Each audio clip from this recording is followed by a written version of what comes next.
Hello everyone, thank you so much for clicking on this video. Welcome to my UPSC BPSC guide. ये हमारा episode 2 जो letter Mughals था उसका second part है और आखिरी पार्ट है। इसके बाद हम लोग आज के इस लेक्चर में लेटर मुगल्स को ख़त्म कर देंगे। जो हमारा पहला एपिसोड था वो था एडवेंट ऑफ यूरोपियंस। अगर आप उसको आपने नहीं देखा है तो I would definitely recommend you कि आप उसको देख लीजिएगा। पूरा यूरोपियंस जितनी सारी ट्रेडिंग कंपनीज आई भारत में सबको हमने कवर किया है। उसके बाद जो हमारा दूसरा एपिसोड था वो था लेटर मुगल्स। लेटर मुगल्स के पहले पार्ट में हमने एक अच्छा पोर्शन कवर कर लिया है। हमने पढ़ा था बहादुर शाह 1 के बारे में, उसके बाद हमने पढ़ा जहांगीर शाह को, उसके बाद हमने पढ़ा फारूक सियार को, और now we are going to read Mohammad Shah Rangeela.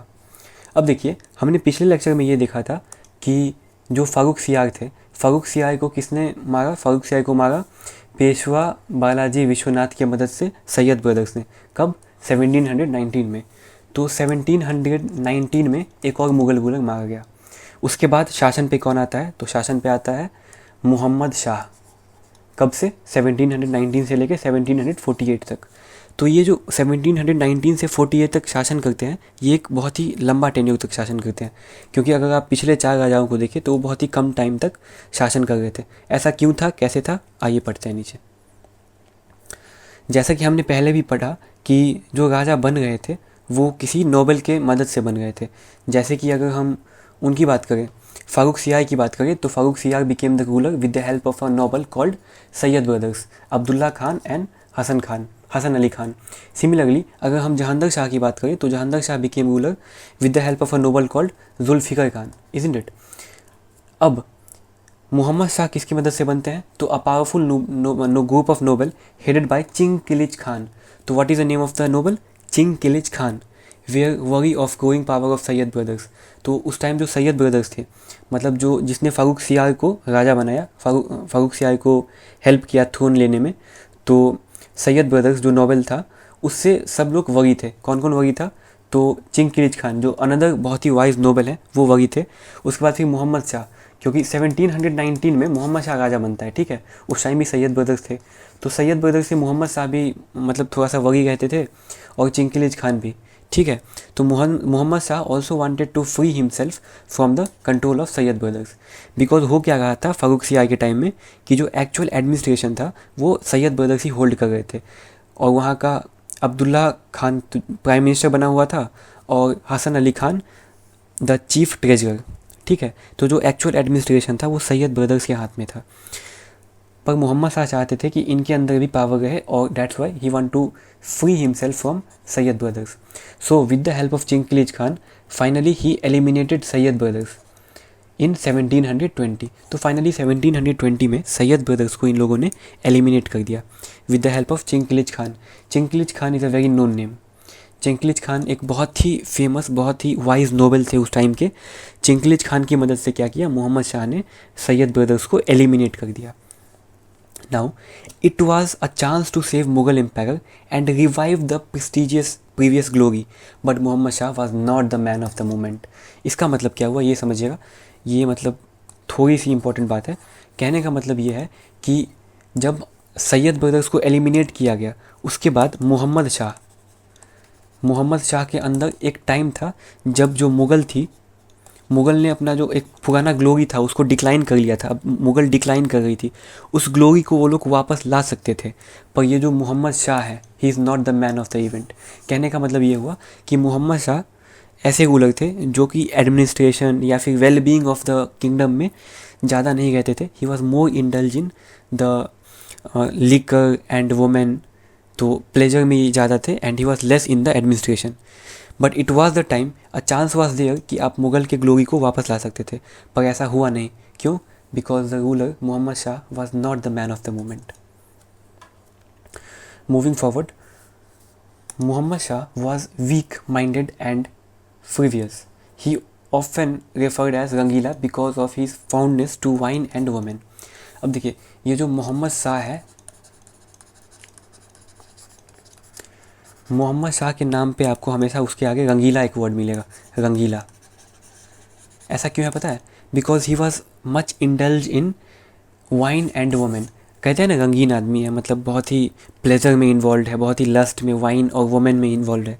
तो मोहम्मद शाह उसी तरह के रूलर थे जो कि वाइन वुमेन मतलब इस तरह के लस्टफुल एक्टिविटीज़ में ज़्यादा इन्वॉल्व रहते थे। इसी के कारण उनके नाम में ये टाइटल आ गया रंगीला।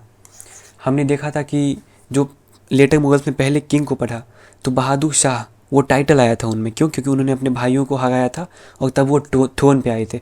उसी तरह से रंगीला भी एक टाइटल है जो मोहम्मद शाह को दिया गया। क्यों दिया गया? Because he was fond of wine and women. तो in pleasure he was much indulge rather than in administration. ठीक है, अभी तक आपको समझ में आ गया होगा।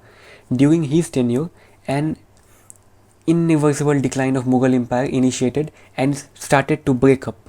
हुआ क्या कि मोहम्मद शाह के टाइम में अगर मोहम्मद शाह सही रूलर रहे थे, if he would have administered properly, तो it was a time to revive Mughals. मतलब मुगल्स की जो पास्ट ग्लोरी थी उसको रिवाइव किया जा सकता था, पर इट डिड नॉट हैपन। उसके जगह पे क्या हो गया कि ये तो मतलब वुमेन और वाइन में इंडल्ज थे। तो इस टाइम क्या हुआ, ये जो मुगल एम्पायर है ये और डिक्लाइन करने लगी। ठीक है, और डिक्लाइन करने लगी। और डिक्लाइन कैसे करने लगी कि मान लीजिए अगर ये सर्कल मुगल एम्पायर है, ठीक है, और इसमें बहुत जगह लोकल लोकल रूलर्स हैं, ठीक है, तो इसको मैं कुछ इस तरीके से बनाया तो मान लीजिए यहाँ लोकल रूलर, यहाँ लोकल रूलर, यहाँ लोकल रूलर। तो हो क्या रहा था कि एज मुगल डिक्लाइन कर रहा था तो मुगल एम्पायर का जो पावर था वो भी डिक्लाइन कर रहा था। तो फॉर एन एग्जांपल मान लीजिए यहाँ पे एक एक्स लोकल रूलर रहा था, मतलब उस एरिया में लोकल एक पॉपुलर रूलर एक्स रहा था। तो इस एक्स ने क्या किया कि अब मुगल शासक उतना स्ट्रांग तो था नहीं, तो ये क्या किया कि ये मुगल शासन से बाहर आके और एक अपना टेरिटरी बना लेता था। ठीक है, उसको एक इंडिपेंडेंट टेरिटरी नाम देता था। भले ही वो लोग मुगल को रिस्पेक्ट करते थे, ठीक है, और थोड़ा मोड़ा टैक्स भी दे देते थे कि आप एक मतलब जेन्युइन रूलर आप ही हैं, पर होता क्या था जो एक्चुअल एडमिनिस्ट्रेशन था वो ये लोकल रूलर चलाता था। इसीलिए यहाँ पे लिखा गया है कि initiated and started to break up, मतलब ये जो पूरा मुगल एम्पायर था ये छोटे छोटे रीजनल किंगडम्स में ब्रेक हो गया। इसको हम लोग क्या बुलाते हैं? इसको हम लोग बुलाते हैं रीजनल किंगडम्स। ठीक है, तो Mughal empire started to break up, started to decline into regional kingdoms. छोटे छोटे रीजनल किंगडम्स में वो ब्रेक करने लगा। जितने भी छोटे छोटे रूलर्स थे वो अपने आप को इंडिपेंडेंट घोषित करने लगे। क्यों करने लगे? क्योंकि उनको अब पता था कि they can easily fight with Mughals, because Mughals में वो पुरानी बात रही नहीं। Now they are not that strong that they can bounce back in a strong way. ठीक है, वही चीज़ यहाँ पे लिखा हुआ है, powerful nobles began to carve out semi independent states that are autonomous for themselves. Semi independent क्यों यहाँ पे लिखा हुआ है? क्योंकि वो एक्चुअली इंडिपेंडेंट ही रहता था, but they use to give respect to the Mughals. ठीक है, वो लोग ये कहते थे कि हम मुगल्स को मानते हैं, वो लोग Mughal is the actual ruler. पर ये लोग क्या करते थे? ये लोग खुद में रूल करते थे। They use to declare themselves rulers. ठीक है, that's why it is written semi independent, आधा independent, and are autonomous for themselves. Autonomous मतलब जितने भी रूल्स रेगुलेशन डिसीजन बनते थे ये लोग खुद अपने आप में बना लेते थे। मतलब एक तरह से किंगडम के अंदर इन्होंने अपना एक किंगडम बसा लिया। अब ऐसे कुछ एग्जांपल्स भी हैं हमारे पास। सबसे पहले इन बंगाल 1717 मुर्शीद कुली खान। मुर्शीद कुली खान ने क्या किया? रीजनल किंगडम बनाया बंगाल को। मतलब ये देखिए, ये जो बंगाल है या फिर अवध हम पढ़ेंगे, हैदराबाद पढ़ेंगे, these all emerge from Mughal area only. Earlier they were Mughal area, but as Mughal declined, as this Rangila, Muhammad Shah Rangila, was not that furious about administration and he was indulged in wine and women, तो क्या हुआ कि local rulers अपना autonomous अपनी मतलब power को present करने लगे और self semi independent autonomous state बनाने लगे। ठीक है, तो उसका सबसे पहला एग्जाम्पल आया बंगाल के रूप में। कब? 1717 में। कौन था? Murshid Quli Khan was the person who made Bengal from Mughal. Second example is Awadh. ये कब हुआ? 1722 में। Who did it? Saadat Khan. Saadat Khan was a local ruler. Now he made Awadh as a semi independent autonomous kingdom from Mughal. And the third one was Hyderabad in 1724 done by Chinqilich Khan. कौन है Chinqilich Khan? This Chinqilich Khan is a same Nobel जिन्होंने मदद किया था मोहम्मद शाह को राजा बनने के लिए। ठीक है, चिंकिलिज खान वही आदमी है, वही नोबल है जिन्होंने हेल्प किया था मोहम्मद शाह को एज अ किंग बनने के लिए। Chinqilich Khan was in fact a very wise man. Okay, he helped Mohammad Shah to come into the administration. अब देखिए, अब चिंकिलिज खान भी क्या करते? Because he was seeing that Mohammad Shah was furious for wine and women and he was not into the administration. That's why what he did, But Chinglish Khan was a very noble wise man, and he was having much of the positive ideas in order to make administration strong. इनके पास अच्छे ideas थे administration strong करने का. That's why he created a regional kingdom, semi independent autonomous. हमेशा याद रखिएगा ये word, this is a की वर्ड, आप यूज़ कर सकते हैं इसको. Semi independent autonomous. And he created Hyderabad in 1724. Chinqilich Khan. तो Bengal, Awadh and Hyderabad are the regional kingdoms that was created from Mughals by different local rulers. I hope till now you understood. अभी तक हमने क्या पढ़ा? अभी तक हमने पढ़ा मोहम्मद शाह को, जिनमें टाइटल ऐड किया गया Mohammad Shah Rangila because of his reckless work. 1719 में फारूक सियाई को सैयद ब्रदर्स ने मार दिया और 1719 में मोहम्मद शाह राजा बन गए. अब मोहम्मद शाह के टाइम पे सैयद ब्रदर्स थे और सैयद ब्रदर्स से मोहम्मद शाह नाराज़ था क्योंकि एक्चुअल एडमिनिस्ट्रेशन फारूक सियाई के टाइम से ही सैयद ब्रदर्स चला गया था. तो Mohammad Shah want to eliminate Syed brothers. At the same time other important wise nobles like Chinkilich Khan also want to eliminate Syed brothers. तो इस टाइम क्या हुआ, जैसे पिछली बार पेशवा बालाजी विश्वनाथ और क्या कहते हैं सैयद ब्रदर्स एक साथ आके फारूक सियाई को मार देते हैं. इस time history repeats and what you sow that only you reap. Similarly Mohammad Shah और चिंकिलिज खान साथ में आते हैं and then they eliminate Syed brothers. ठीक है. और ये एक टाइम था जब मुग़ल के ग्लोरी को वापस लाया जा सकता था, पर ऐसा नहीं हो पाया because of Mohammad Shah lustful pleasure. ठीक है.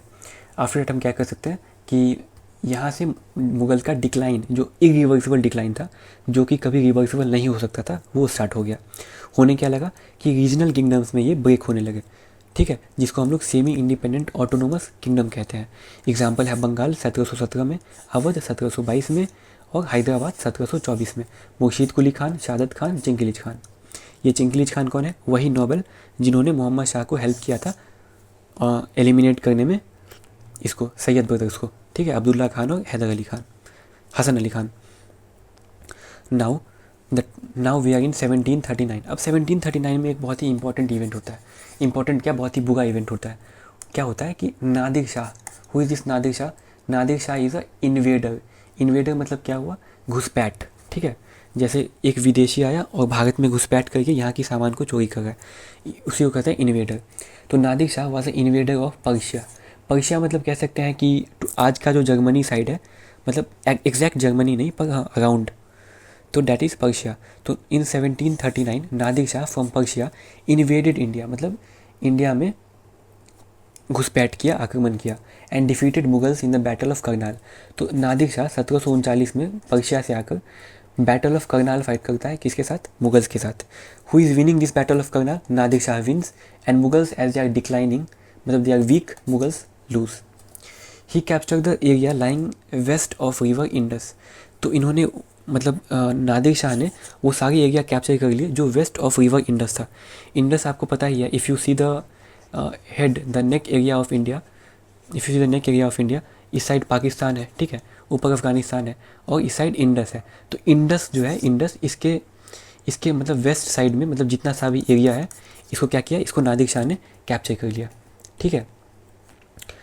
कौन से बैटल के बाद? Battle of Karnal. नादिर शाह जीतता है, मुगल्स हारते हैं. कब हुआ ये? 1739. He also ordered a terrible massacre in the imperial city of Delhi to avenge the killing of handful of his soldiers. अब देखिए, Nadir Shah was such a bad person कि ये जो इनके कुछ आदमी मारे गए थे नादिर शाह के. ठीक है. नादिर शाह के बैटल में बहुत कम आदमी मारे गए थे, मुगल्स के ज़्यादा आदमी मारे गए थे, पर फिर भी उन कम आदमी के मारे गए के रिवेंज में उन हैंडफुल ऑफ पीपल, मतलब क्या, बहुत ही कम लोग मारे गए थे, पर उसी का रिवेंज लेने के लिए नादिर शाह ने क्या किया कि they did a terrible massacre in the empirical city of Delhi. मतलब दिल्ली की सड़कों पर लोगों को मारने लगे. ठीक है. आई होप अभी तक आपको बात समझ में आ रहा होगा. He also looted the famous peacock throne. यहाँ देखिए, अब आपको पता है कि जो मुगल एम्पायर थे, जब उनका ग्लोरियस टाइम चल रहा था, they we are very powerful and they we are having all luxuries of the world. तो शाहजहाँ जो था, शाहजहाँ जो थ्रोन पहनते थे, उसको कहा जाता था peacock throne. And peacock throne was the आन बान शान and respect of the Mughal empire.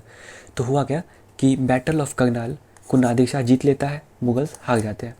उसके बाद क्या हुआ कि ही लूटेड इसने क्या किया, नादिर शाह ने ये चुरा लिया पीकॉक थ्रोन, किसका, शाहजहां का। And Kohinoor diamond, Kohinoor diamond आपको पता ही है, यहाँ से वहाँ, यहाँ से वहाँ। तो एक्चुअली कोहिनूर डायमंड जो मुगल के पास था उसको नादिर शाह ने बैटल ऑफ करनाल के बाद चुरा लिया after the death of Nadir Shah. अब देखिए नादिर शाह जो इन्वेडर था, जो आक्रमणकारी था, घुसपैठ था, जब इसकी डेथ हो जाती है तो ही सक्सेसर, अब इसके बाद जो आया उसका नाम था अहमद शाह अब्दाली।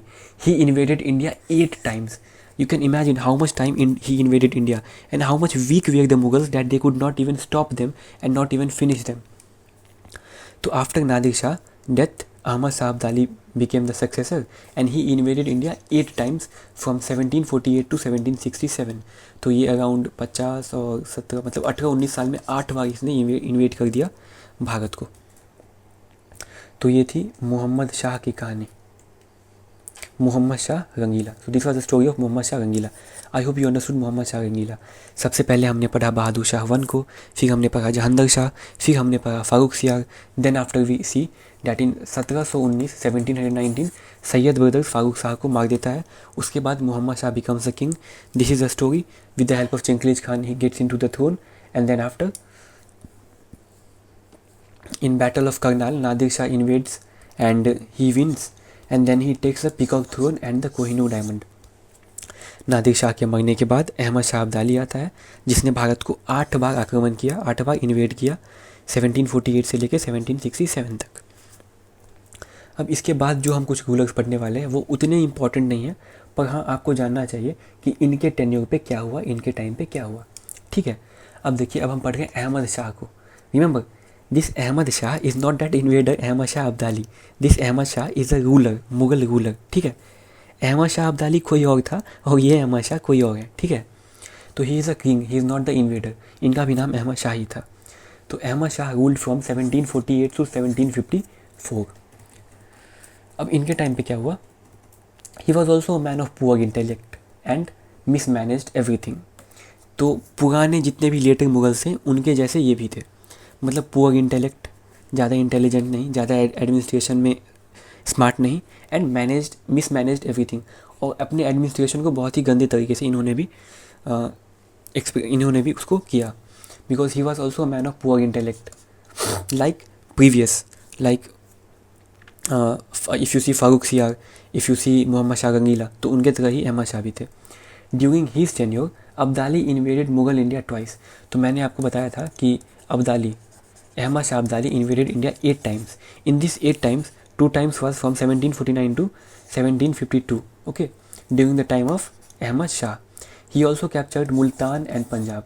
ठीक है, तो अब्दाली ने क्या किया, मुल्तान और पंजाब को भी इससे मुगल से कैप्चर कर लिया। Very important region Multan and Punjab. Punjab you know only and Multan means top region Afghanistan side. This was from 1748 to 1754। अब क्या होता है कि 1754 में the next ruler is Alamgir second. Now Alamgir second becomes the ruler. अब क्या होता है इनके टाइम में, तो इनके टाइम में एक बहुत ही इंपॉर्टेंट बैटल होता है, battle of Plassey. We know that the battle of Plassey fought between Sirajuddaula and Robert Clive. ठीक है, Robert Clive means you can say the East India Company and it was fought in the year 1757। ठीक है, तो इसी time battle हुआ था 1757 का, जब Alamgir second was the king. Alamgir second was the king from 1757 to 1759, और 1757 में ही बैटल हुआ था। 1754 से 59 ये शासक थे, और उस टाइम 1757 में बैटल ऑफ प्लासी हुआ था। इसी टाइम क्या हुआ, Maratha invaded Delhi to drive out Afghan and Rohillas from Delhi and they occupied Punjab and Lahore. इसी टाइम मराठास जो थे वो दिल्ली में इन्वेड करते हैं, वहाँ से अफ़गानीज़ को भगाते हैं, रोहिलास को भगाते हैं, और ये लोग क्या करते हैं, ये लोग ऑक्यूपाई कर लेते हैं पंजाब को और लाहौर को। ठीक है, तो this was the story going on. अभी तक हमने क्या पढ़ा, अभी तक हमने पढ़ा कि फारूक शाह के बाद मोहम्मद शाह रंगीला आए। मोहम्मद शाह रंगीला का टाइम चला, उसके बाद और मोहम्मद शाह रंगीला के टाइम क्या हुआ कि जो मुग़ल एम्पायर था, जो मुग़ल की एम्पायर थी, वो semi independent autonomous regional territories में ब्रेक करने लगा। Bengal, Awadh, Hyderabad was example. Then we get Nadir Shah, we get Ahmad Shah Abdali. उसके बाद हमने पढ़ा अहमद शाह रूलर को, अब्दाली को नहीं, रूलर को। उसके टाइम में भी अहमद शाह अब्दाली ने 2 बार मतलब अटैक किया, ठीक है। वैसे तो 8 बार किया, पर इनके टेन्योर में 2 बार किया। उसके बाद हमने पढ़ा आलमगीर सेकंड को। आलमगीर सेकंड में हम क्या रिमेंबर करेंगे, तो during the tenure of Alamgir second battle of Plassey was fought. I hope till now you are understanding the things. If you are understanding, I would request you to subscribe and share it with your friends. And if you want the notes of all these things, write it in the comment section. I'll definitely make a platform or do something to provide you. I'll create something to provide you. These notes are very important, in fact very concise and completely to the point. The next one whom we are going to read under later Mughals is Shah Alam II, 1759 to 1806. अब आते हैं Shah Alam second पे। He came to power with the support of a Maratha Sadashiv Rao Bhau. तो इससे पहले जितने भी आ गए थे रूलर्स लेटर मुगल्स में, वो ना किसी नोबल्स के सपोर्ट पे आ गए थे। पर शाह आलम किसके सपोर्ट से आते हैं? Maratha ruler. What is the name of this Maratha ruler? The name of is Sadashiv Rao Bhau, ठीक है। तो अगले रूलर आए Shah Alam second. He was the man of some ability. अब देखिए, इससे पहले जितने भी रूलर आए, या तो वो wine, women, liquor, pleasure, lust में इन्वॉल्व थे, एडमिनिस्ट्रेशन वीक था उनका, मैन ऑफ पुअर इंटेलेक्ट थे, मिसमैनेज करते थे। पर Shah Alam was the man of some ability, he was having courage also. पर अब हुआ क्या कि मुग़ल एक ऐसे स्टेज पे थी जहाँ से मुग़ल को रिडेम्पशन नहीं हो सकता था, मतलब मुग़ल को वहाँ से बाउंस बैक नहीं कराया जा सकता था। मुग़ल अपने पास्ट ग्लोरी पे नहीं आ सकता था, क्योंकि मुग़ल बहुत बर्बाद हो चुका था। आपको पता ही है कि मुग़ल का डिक्लाइन, अभी मुग़ल के पास क्या क्या है, कुछ नहीं है। क्या हुआ कि मुग़ल का जो पावर था वो भी कम हो गया। मुग़ल क्या हुआ, टूटने लगा। कैसे टूटने लगा? तो रीजनल किंगडम में बंगाल हमने देखा, अवध हमने देखा, हैदराबाद हमने देखा। उसके बाद हमने देखा कि जो रूलर्स थे वो भी वीक इंटेलेक्ट के थे। क्या थे? वीक इंटेलेक्ट के थे। उसके बाद हमने देखा कि नादिर शाह एंड अहमद शाह अब्दाली ने इन्वेड किया भारत को, तो वहाँ से भी बहुत सारा ट्रेजर गेन हो गया। तो ऐसे करते करते now Mughal was not on the stage that it could revive back, it could bounce back. तो Ahmad Shah was the man of courage, was the man of some ability, but Mughal empire was not in a place that it could be redempted, means it was beyond redemption. Okay, it was beyond redemption. During his region, 2 decisive battle happened. Okay, अब देखिए, जैसे कि हमने पढ़ा था कि Alamgir second के time पे क्या हुआ। आलमगीर सेकंड 1754 से 59 तक थे, और हमको पता है कि 1757 में बैटल ऑफ प्लासी होती है सिराजुद्दौला और Robert Clive, that means East India Company. पर उसके बाद क्या हुआ, सिमिलरली शाह आलम सेकंड के टाइम में भी बैटल हुआ, और यहाँ पर तो और इम्पोर्टेंट बैटल हुआ। The battle of Panipat was fought during his tenure, during his region 2 decisive battle happened. Battle of Panipat कब हुआ? 1761, and the battle of Buxar 1764। Panipat और बक्सर भी हमारे सिलेबस में है, date also we are going to read. In fact battle of Buxar तो हमारे लिए बहुत इंपॉर्टेंट है।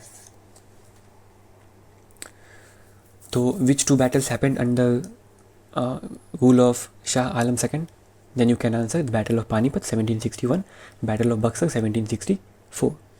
अब देखिए, आफ्टर पानीपत बैटल में क्या हुआ कि अब्दाली का जो था, Ahmad Shah Abdali won the battle and Mughals lost.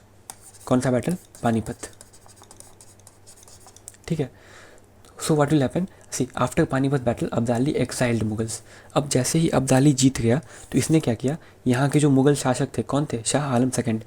He exiled Shah Alam second from Delhi. Exile मतलब क्या होता है? देश निकाला। तो जैसे ही बैटल ऑफ पानीपत हुआ अब्दाली और शाह आलम के बीच में, that means Abdali group and Mughals के बीच में, तो अब्दाली जीतता है और मुगल्स हार जाते हैं। मुगल को शासन कौन कर रहा था? तो शाह आलम सेकंड शासन कर रहे थे। तो अब क्या हुआ कि अब्दाली जीत गया, तो अब किसका चलेगा दबदबा? अब्दाली का चलेगा। उसी क्रम में क्या होता है, in that sense only what will happen, Abdali exiled Mughal empire Shah Alam from Delhi, मतलब दिल्ली से उसको निकाल दिया गया, देश निकाला दे दिया गया। Meanwhile the administration in Delhi was done under the agents of Abdali, रोहिनलाल एंड जातिवा खान। ये जातिवा खान कौन थी? This Zabita Khan were from the members of Abdali and that Afghan side, ठीक है। तो as Mughal they lost the battle, Shah Alam को भगा दिया गया। तो अब एडमिनिस्ट्रेशन किसके अंदर था? अब्दाली के अंदर था, under the agents of Abdali. जातिबा Khan is the agent of Abdali. Now moving forward, in 1771, अब 1771 में क्या होता है? इन 1771 माजिद Scindia repelled Rohillas from Delhi and reback Shah Alam second to the throne of Delhi. अब हमने क्या देखा? हमने देखा था कि बैटल ऑफ पानीपत में ये मुगल्स हार जाते हैं, तो अब्दाली क्या कहता है कि देश निकाला दे देता है, ही एक्साइल्ड शाह आलम सेकेंड। पर 1771 में मसीहा आता है मुगल्स के लिए, जिसका नाम है महाजिद Scindia. Y? Because महाजिद Scindia restored Shah Alam second. इसने क्या, महाजिद सिंधिया ने क्या किया कि वो जो रोहिल्लास, जो एजेंट्स थे अब्दाली के, जो रूल कर रहे थे दिल्ली में, इनको भगाया। They defeated him and he restored Shah Alam second. Later in 1788, Shah Alam was blinded by ज़ातिबा खान and soon महाजिद सिंधिया। अब देखिए उसके बाद क्या, 1771 में तो महाजिद सिंधिया ने शाह आलम को बचा लिया and he restored Shah Alam in Delhi and he removed Rohillas. Again later what will happen in 1788, Shah Alam was blinded by ज़ातिबा खान। हुई ज़ातिबा खान? ज़ातिबा खान एजेंट ऑफ अब्दाली। तो शाह आलम ब्लाइंडेड ज़ातिबा खान इन मतलब ज़ातिबा खान ब्लाइंडेड शाह आलम इन 1788। ज़ातिबा खान क्या की कि शाह आलम को अंधा कर दी। क्या की? अंधा कर दी। बट सून, इस बार फिर से महाजिद सिंधिया ने सपोर्ट किया। He hunted down Rohillas and later restore the position of Shah Alam too. फिर से जब शाह आलम को अंधा किया गया 1788 में ज़ातिबा खान द्वारा, अगेन महाजिद सिंधिया आए। ही हंटेड मतलब रोहिल्लास मीन्स एजेंट्स ऑफ अब्दाली, और फिर शाह आलम को थ्रोन पे वापस लाया गया। तो दिस वाज शाह आलम। हमने क्या क्या पढ़ा है अभी तक? अभी हमने पढ़ा मोहम्मद शाह को, उसके बाद हमने पढ़ा अहमद शाह को, उसके बाद हमने पढ़ा आलमगीर सेकंड को, उसके बाद हमने पढ़ा अभी शाह आलम सेकंड को। ठीक है, तो अभी तक ये स्टोरी गई है। मूविंग फॉरवर्ड, अब अकबर की बारी आती है। अब वो वाले अकबर नहीं, जलालुद्दीन अकबर नहीं, जो कि बहुत स्ट्रॉन्ग थे मुगल पीरियड में। दिस इज़ डिफरेंट अकबर, ये दूसरे वाले अकबर हैं। इनका नाम है Akbar second. He ruled from 1806 to 1837। अब देखिए इनके बारे में बहुत कुछ ज़्यादा हमको जानना नहीं है, बस इतना जानिए कि English East India Company stopped minting coin with the name of Mughal empire. बहुत इंपॉर्टेंट है ये। देखिए हमको पता है कि जब फ़ारूक सियार थे, फ़ारूक सियार के अंदर क्या हुआ कि जो एक ब्रिटिश फिजिस्ट थे, मैंने पुराने लेक्चर में ये पढ़ा है, दैट्स व्हाई ऐसे आप पुराने लेक्चर्स को देखिए। मॉडर्न इंडियन हिस्ट्री इससे ब्रीफली, इससे अच्छा कोई कवर नहीं कर रहा यूट्यूब पे। That's why I am saying you कि आप पुराने लेक्चर्स को भी देखिए। मैंने पुराने लेक्चर में बताया था कि फ़ारूक सियार को क्योर किया गया था एक क्रॉनिक डिजीज से, एक ब्रिटिश फिजिस्ट हैमिल्टन ने किया था। इससे खुश होकर फ़ारूक सियार ने एक रॉयल फरमान दिया था। उस रॉयल फरमान में पावर मिल गई थी ईस्ट इंडिया कंपनी को क्वाइन मेल्ट करने की। ठीक है, मतलब खुद का क्वाइन बनाने का। क्वाइन वो लोग मेल्ट कर रहे थे, पर उस टाइम वो क्या कर रहे थे कि मुगल एम्पायर के नाम पे क्वाइन मेल्ट कर रहे थे। मतलब जो भी उस टाइम का राजा था उसके नाम पे क्वाइन आ रहा था। भले ही क्वाइन कौन बना रहा था? क्वाइन बना रहा था ईस्ट इंडिया कंपनी। पावर तो बहुत थी उसके पास, पर नाम किसका था उस क्वाइन पे? मुगल एम्पायर का। जैसे आज क्वाइन पे नाम किसका रहता है, मतलब नोट पे महात्मा गांधी का, और एम्बलम का फ़ोटो रहता है क्वाइन पे। उसी टाइम जो भी रूलर रहते थे मुगल एम्पायर, उनका क्वाइन पे नाम रहता था, फ़ोटो भी रहता था। पर अकबर सेकंड के टाइम पे इतनी दयनीय स्थिति हो गई, very bad time of Mughal empire was going on, कि जो coin East India Company melt कर गई थी उस पर अब मुगल एम्पायर का नाम भी हटा दिया। मतलब अब कम्प्लीटली जो क्या कहते हैं आपको, उसको क्वाइन फ्लो जो होगा था, जो फाइनेंशियल फ्लो होगा था, वो कंट्रोल होगा अब ईस्ट इंडिया कंपनी के द्वारा। मतलब मुगल एम्पायर को पहले ये लोग कंसीडर भी करते थे, भले ही वीक था, पर अब कंसीडर भी नहीं कर रहे हैं। ठीक है, तो this happened under Akbar second. ये एक मेजर इवेंट हुआ। The next one and the last one for today's lecture and the today's मतलब part second of later Mughals and complete end of later Mughals. Later Mughal जो हमारा सेकंड एपिसोड था, ये second part हम कर रहे थे और आज ये ख़त्म हो जाएगा, क्योंकि हम लास्ट वाले को पढ़ रहे हैं जिसका नाम है बहादुर शाह सेकंड। तो बहादुर शाह जफ़र का नाम आपने सुना होगा, बहादुर शाह सेकंड भी वही है। एक्चुअली इनका पेन नेम जफ़र था। ये कुछ पोइट्रीज करते थे, कुछ पॉम्स लिखते थे, और he was a very good writer of that time. Genuinely he was a very good writer of that time, that's why. और इनका पेन नेम भी था जफ़र। तो जैसे कि पेन नेम में ऐड हो जाता था, तो इनके नाम में भी ऐड हो गया।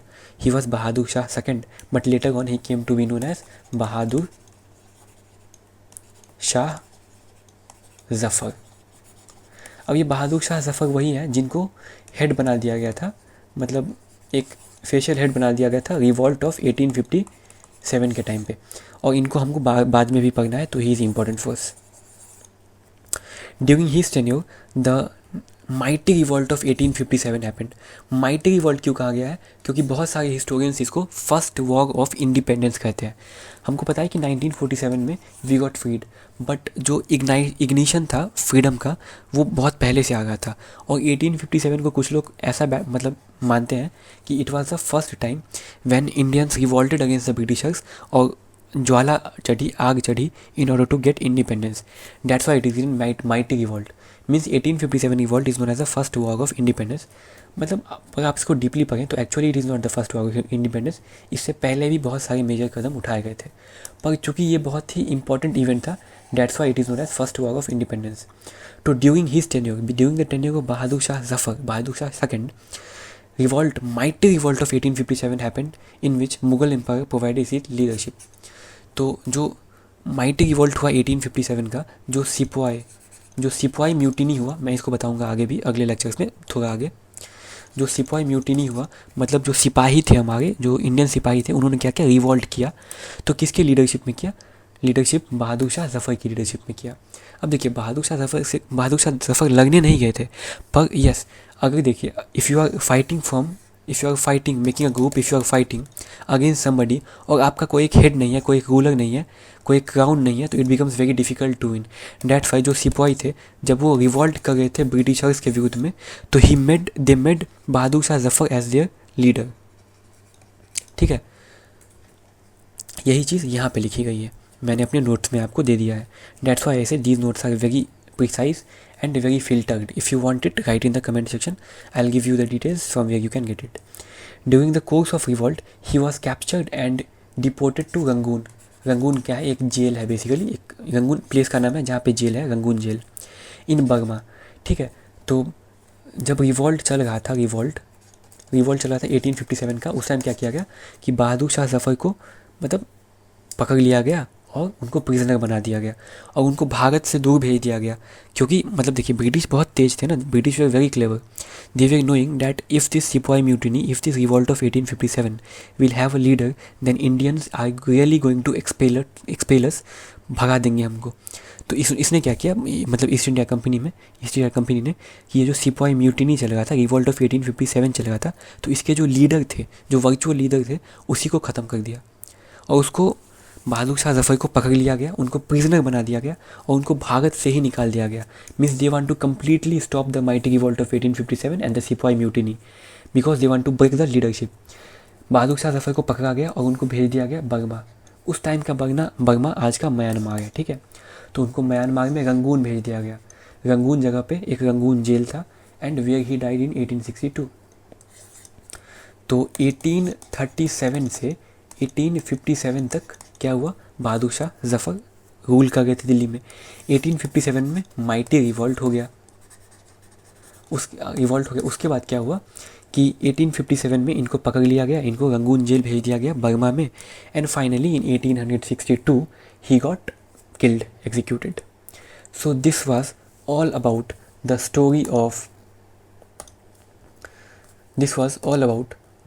Story of later Mughals.